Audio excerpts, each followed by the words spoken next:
And bike riders.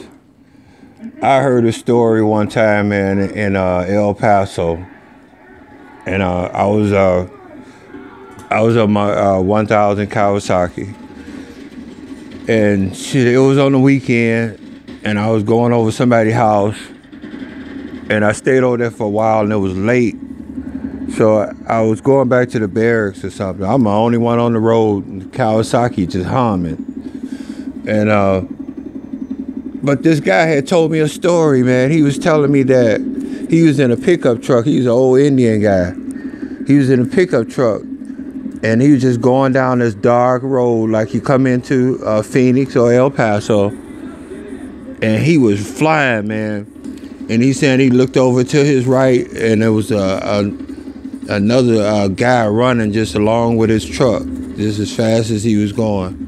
And bike riders have said something about that too. And I rode a bike from El Paso. I made sure it was daytime when I left, all the way to Springfield, that 1000 Kawasaki. I thought about that story all that time, and scared the shit out of me to see something like that. You know, you'll curve over and hit a pole then if you see somebody running the same speed as you riding. But it's a man in this total darkness out here. Now I know these people. I know why they feel so paranoid a lot of times.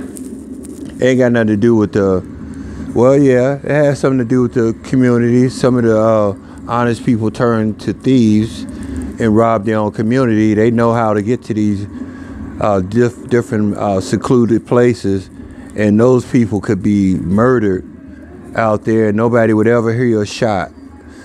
And now they want to sell these places to snowbirds and whoever, saying that it's a nice secluded place, but you go out there and the house belonged to somebody else that they done kicked out because they was an illegal alien, but they were doing good for the community. But since laws changed, they got kicked out or they just left to come back later on, and you in their house really, because they done sold it or built a $10 million house around it, and you get murdered for no reason at all 10 years later.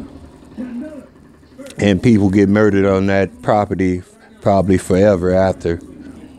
And they wonder why things like the Amityville horror, if it was true or not, it would be something like that.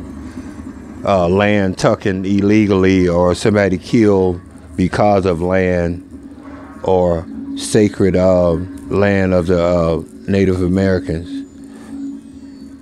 I ain't gonna tell you about, I ain't gonna even say nothing about that story. But yeah, something like that. So don't dip over and go off the road and stuff, man. If you see somebody running on the side of your bike and you look like an old Indian, sorry, I forgot his name. I tried to forget the story until I seen something on TV. All right, later.